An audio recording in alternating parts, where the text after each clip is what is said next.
जय हिंद दोस्तों, आपका स्वागत है आपके अपने पसंदीदा चैनल स्टडी एंड अपडेट्स में। दोस्तों आज के इस वीडियो में हम लोग करने वाले हैं भारत का भूगोल।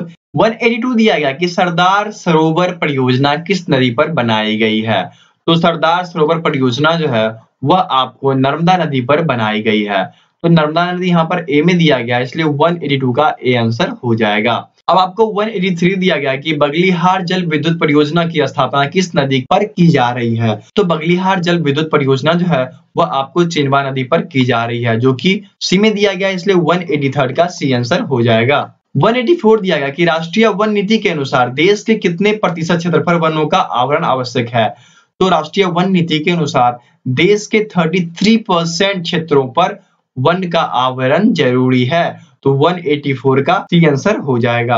अब आपको 185 दिया गया कि देश में सर्वाधिक वन क्षेत्र किस राज्य में है।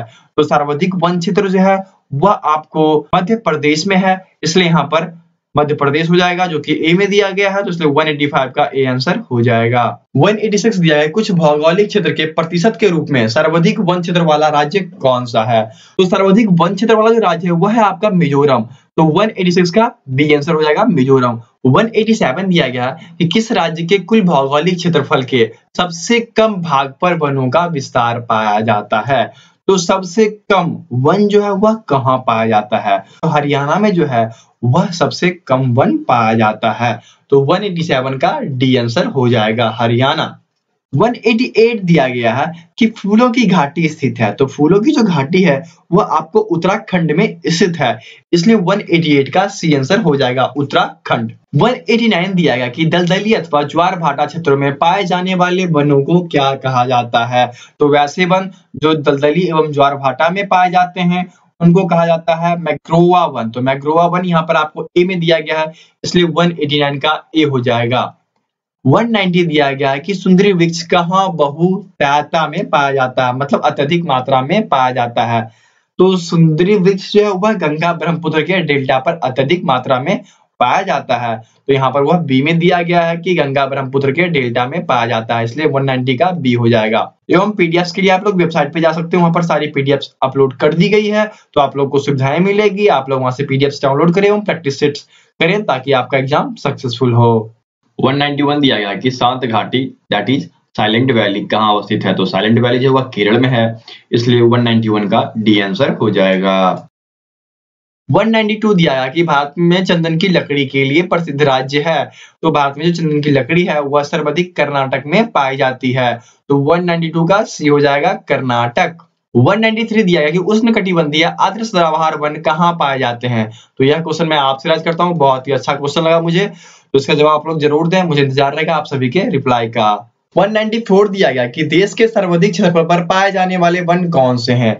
तो हमारे देश में जो सर्वाधिक क्षेत्रफल पर जो वन पाए जाते हैं वह होते हैं उष्ण आर्द्र पतझड़ वन। तो उष्ण आर्द्र पतझड़ वन आपको सी में दिया गया है, इसलिए 194 का सी आंसर हो जाएगा। अब आपको 195 दिया गया कि निम्नलिखित में से किन पहाड़ियों पर उष्णकटिबंधीय सदाबहार वन पाए जाते हैं। तो उष्णकटिबंधीय सदाबहार वन पहाड़ियों पे नहीं पाई जाती है। यहाँ पर सारे एग्जांपल्स पहाड़ियों के दिए गए हैं, इसलिए इसमें से क्या हो जाएगा, उपरोक्त में से कोई नहीं। तो 195 का क्या हो जाएगा, तो 195 का डी आंसर हो जाएगा। 196 दिया गया कि भारत का कौन सा राज्य तेंदुपत्ते का मुख्य उत्पादक है। तो तेंदुपत्ते का जो मुख्य उत्पादक है वह है आपको मध्य प्रदेश, जो कि बी में दिया गया, इसलिए 196 का बी आंसर हो जाएगा। अब आपको 197 में दिया गया घाना पक्षी विहार किस राज्य में स्थित है। तो घाना पक्षी विहार जो है वह आपको राजस्थान में स्थित है। तो राजस्थान यहाँ पर सी में दिया गया, इसलिए 197 का सी हो जाएगा। अब आपको दिया गया 198 की एशियाई शेर के लिए प्रसिद्ध गिर राष्ट्रीय उद्यान किस राज्य में स्थित है। तो गिर राष्ट्रीय उद्यान जो है वह आपको गुजरात में स्थित है, इसलिए 198 का सी हो जाएगा गुजरात। अब आपको 199 दिया गया कि निम्नलिखित में से कौन सा युग्म सुलोमित नहीं है, मतलब कौन सा युग्म सही नहीं है। ऑप्शंस हैं राज्य एवं वन्य जीवन आरंभ है। तो जैसे कि राज्य दिया गया उत्तर प्रदेश, तो उत्तर प्रदेश में राजाजी नेशनल पार्क बिल्कुल सही दिया गया है। असम, तो असम में मानस पार्क है, बिल्कुल सही है। कर्नाटक में बांदीपुर, यह भी सही दिया गया है। बिहार में डालमा, जो कि गलत दिया गया है। तो बिहार के मुंगेर में भीममांत वन्य जीवन आरंभ पाया जाता है। तो यहाँ पर ये ऑप्शन गलत दिया गया। ओके, तो 199 का डी हो जाएगा और 200वां क्वेश्चन है आपका कि भारतीय गैंडा कहाँ पाए जाते हैं। तो भारतीय गैंडा जो वह काजीरंगा अभयारण्य में पाए जाते हैं, जो कि सी में दिया गया, इसलिए 200 का सी आंसर हो जाएगा। जय हिंद दोस्तों, आप सभी का ख्याल रखते हुए स्टडी एंड अपडेट्स का वेबसाइट बना दिया गया है, जिसका लिंक आपको डिस्क्रिप्शन में मिल जाएगा। इस पे आपको डिफरेंट प्रकार के पीडीएफ्स दिए जाते हैं, जैसे कि आपके एसएससी जीडी हो गई, करंट अफेयर्स हो गए, बुक्स जो है वो पीडीएफ में मिलेंगे, आरपीएफ के पीडीएफ में मिलेंगे, एवं इंडियन आर्मी इन सभी के प्रैक्टिस सेट्स जो है वह आपको पीडीएफ में यहाँ पर दी जाती है। जैसा कि बात किया जाए एसएससी जीडी की, तो रिसेंटली एसएससी जीडी के लिए आपको 2 प्रैक्टिस सेट अवेलेबल कराई गई। फर्स्ट आपको अरिहंत की एंड सेकंड आपको करवाई गई स्पार्क्स की। यदि आपको अरिहंत का सेट डाउनलोड करना है, प्रैक्टिस करना है, तो इस पे क्लिक करेंगे। क्लिक करते ही आप एक न्यू टैब में आएंगे। वहां आने के साथ आप देखिए यहाँ पर दिया गया है प्रैक्टिस सेट फर्स्ट सॉल्यूशंस, इस पे क्लिक करेंगे और इस पे क्लिक करते ही आप आ जाइएगा प्रैक्टिस सेट पे। अब ये फर्स्ट प्रैक्टिस सेट आपको इस प्रकार से डाला गया है, आप यहाँ से देख भी सकते हैं, पीडीएफ व्यूज है ये। एवं इसे डाउनलोड करने के लिए आप यहाँ पर इसे क्लिक करेंगे। क्लिक करते ही यह आपका ऐसे ओपन हो जाएगा और ओपन होते ही इसको आप यहाँ से क्लिक बटन पे दबाकर डाउनलोड कर सकते हैं। तो आप जैसे ही क्लिक बटन पे दबाइएगा, आपको यहाँ से डाउनलोड पूछेगा और आप यहाँ पर सेव कर लेंगे और यह डाउनलोड होने लगेगा। तो इस प्रकार से ये डाउनलोड होगा। आप देख सकते हैं ये प्रैक्टिस सेट है। तो चलिए अब बात करते हैं सेकंड प्रैक्टिस सेट, जो कि स्पार्क्स की है, वो डाली गई है। उसके लिए आप यहाँ पर क्लिक करेंगे और इसकी कुल 15 सेट्स टोटल सेट्स करा दिए गए हैं वीडियोस में भी, एवं आपको यहाँ पर पीडीएफ्स भी दे दिया गया है। आप यहाँ देख सकते हैं ये सारी पीडीएफ्स यहाँ पर अवेलेबल है। आपको जो डाउनलोड करना है उस पर जाइए, डाउनलोड कीजिए। तो आप यहाँ पर देख सकते हैं कि ये जो सेट था स्पार्क्स के वो अवेलेबल हो गए। तो इस प्रकार से सारे सेट्स आपको अवेलेबल करा दिए गए हैं। तो मैथ्स के लिए आप लोग जहां पर ट्रिकी मैथ्स की पढ़ाई करवाई जा रही है, वहां पर जाकर आप लोग वहां से शिक्षा ग्रहण कर सकते हैं। 201 दिया गया कि सुल्तानपुर पक्षी अभयारण्य किस राज्य में है। तो सुल्तानपुर पक्षी अभयारण्य जो है वह आपको हरियाणा में है, इसलिए 201 का सी हो जाएगा हरियाणा। अब 202 दिया गया है कि निम्नलिखित में से कौन सा अभयारण्य जंगली हाथियों के लिए प्रसिद्ध है। तो जंगली हाथियों के लिए जो फेमस अभयारण्य है वह है पेरियार। तो पेरियार यहाँ पर ए में दिया गया है, इसलिए 202 का ए आंसर हो जाएगा। 203 दिया गया कि नल सरोवर पक्षी आरामगन किस राज्य में है। तो नल सरोवर पक्षी अभयारण्य जो है यह आपको गुजरात में पाया जाता है। तो 203 का क्या हो जाएगा, बी हो जाएगा, गुजरात। 204 दिया गया है कि भारत में सर्वाधिक क्षेत्रफल किस प्रकार की मिट्टी पाई जाती है। तो भारत में अत्यधिक जो है वह जलोढ़ मिट्टी पाई जाती है, जो कि नदियों के द्वारा बहा के लाई जाती है। तो 204 का क्या होगा, तो 204 का ए आंसर हो जाएगा। 205 दिया गया कि नवीन जलोढ़ मिट्टी किस नाम से जाना जाता है। तो नवीन जलोढ़ मिट्टी जो होती है वह खादर के नाम से जाना जाता है, एवं पुरानी जलोढ़ मिट्टी जो होती है वह बांगर के नाम से जाना जाता है। तो 205 का क्या हो जाएगा, तो सी हो जाएगा।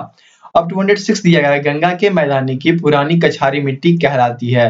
तो गंगा के मैदान की जो पुरानी कछारी मिट्टी होती है उसको बांगर कहा जाता है। जैसे कि मैंने अभी आपको बताया कि पुरानी मिट्टी जो बहा कर लाई जाती है उसको बांगर कहा जाता है। 206 का बी हो जाएगा, बांगर। 207 दिया गया कि कपास की खेती के लिए सर्वोत्तम मिट्टी कौन सी है। तो कपास की खेती के लिए सर्वोत्तम मिट्टी है वह है काली मिट्टी। तो काली मिट्टी यहाँ पर डी में दिया गया, इसलिए 207 का डी हो जाएगा। 208 दिया गया कि रेगुर नाम है। तो रेगुर किसका नाम है, तो रेगुर जो है वह काली मिट्टी का नाम है। ओके, तो 208 का क्या हो गया, तो 208 का बी हो गया, काली मिट्टी। अब 209 दिया गया कि किस मिट्टी में कृषि के लिए अधिक सिंचाई की आवश्यकता नहीं होती है। तो कृषि के लिए कम जो सिंचाई की आवश्यकता होती है वह होती है आपको काली मिट्टी में। ओके, तो यहाँ पर काली मिट्टी बी में दिया गया, इसलिए 209 का बी हो जाएगा। 210 दिया गया कि लेटेराइट मिट्टी की प्रधानता किस प्रदेश में है। तो लेटेराइट मिट्टी की जो प्रधानता है वह मालाबार तटीय प्रदेश में है। तो यहाँ पर ए में दिया गया है मालाबार तटीय प्रदेश, इसलिए 210 का ए आंसर हो जाएगा। 211 दिया गया कि धान की खेती के लिए सर्वाधिक उपयुक्त मिट्टी कौन सी है। तो धान की खेती के लिए सर्वाधिक उपयुक्त मिट्टी है वह है जलोढ़ मिट्टी। तो 211 का डी हो जाएगा, जलोढ़ मिट्टी। 212 दिया गया कि लाल मिट्टी का विस्तार पाया जाता है। तो लाल मिट्टी का जो विस्तार होता है वह अरावली का पूर्वी क्षेत्र, छोटा नागपुर का पठारी क्षेत्र एवं गोरो खांसी का जयंतीय क्षेत्र सभी जगह होता है। ओके, तो देखते हैं डी ऑप्शन क्या दिया गया है। तो डी ऑप्शन दिया गया आपको उपरोक्त सभी, इसलिए 212 का डी हो जाएगा कि इन सभी जगह जो है लाल मिट्टी का विस्तार पाया जाता है। तो 212 का डी आंसर हो जाएगा। 213 दिया गया कि मृदा अपरदन को किस प्रकार रोका जा सकता है। तो मृदा अपरदन को रोकने का तरीका है कि हम वन लगाएं, पेड़ पौधे लगाएं, तभी मृदा अपरदन रुकेगा। मृदा अपरदन मतलब होता है मिट्टियों का कट के बह जाना, या तो वर्षा के पानी में या नदी के बहाव में। ओके, तो यह जो है सिर्फ वन के रोपण के द्वारा ही रोका जा सकता है, इसलिए 213 का सी आंसर हो जाएगा। 214 दिया गया कि भारत के उत्तरी मैदान में किस मिट्टी का सर्वाधिक विस्तार है। तो भारत के जो उत्तरी मैदान है उसमें जलोढ़ मिट्टी का विस्तार अत्यधिक मात्रा में है, जो कि बी में दिया गया है, इसलिए 214 का बी हो जाएगा। 215 दिया गया कि काली मिट्टी का विस्तार पाया जाता है।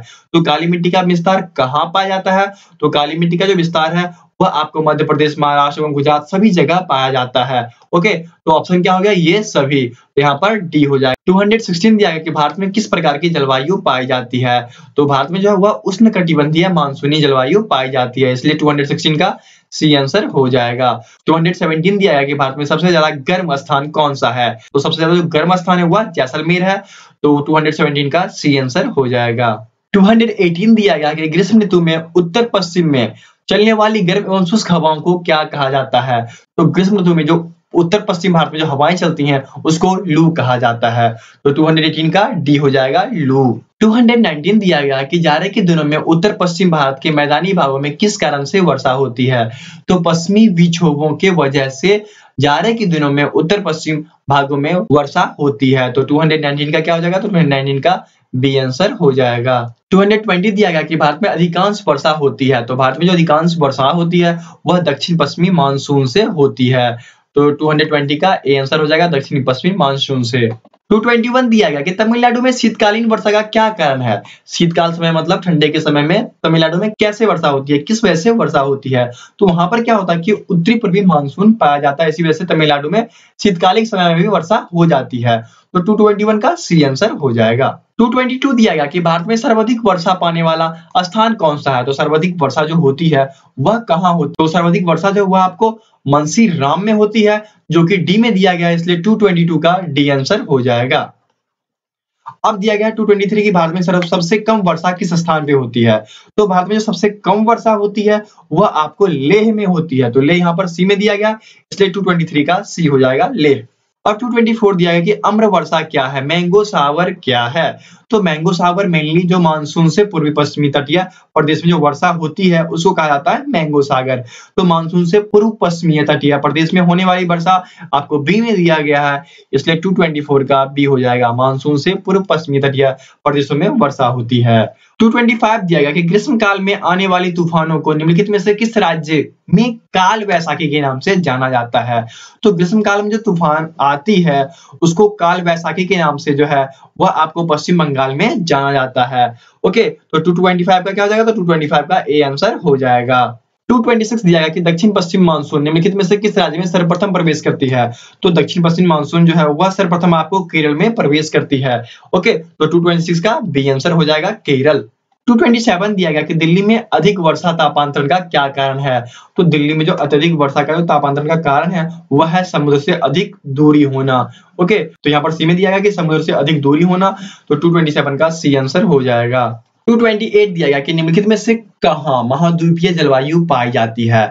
ऑप्शन है पटना, कोलकाता, मुंबई एवं दिल्ली। तो दिल्ली में क्या है, यहाँ पर महाद्वीपीय जलवायु पाई जाती है, तो 228 का डी हो जाएगा। 229 दिया गया कि एल नीनो के बारे में कौन सा कथन सत्य है। तो एल नीनो मतलब क्या होता है, यह एक गर्म जलधारा है।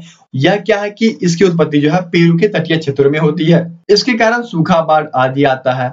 ये सभी तथ्य जो दिए गए हैं ये सारे तथ्य सही हैं, इसलिए क्या हो जाएगा, तो 229 का डी हो जाएगा, उपरोक्त सभी।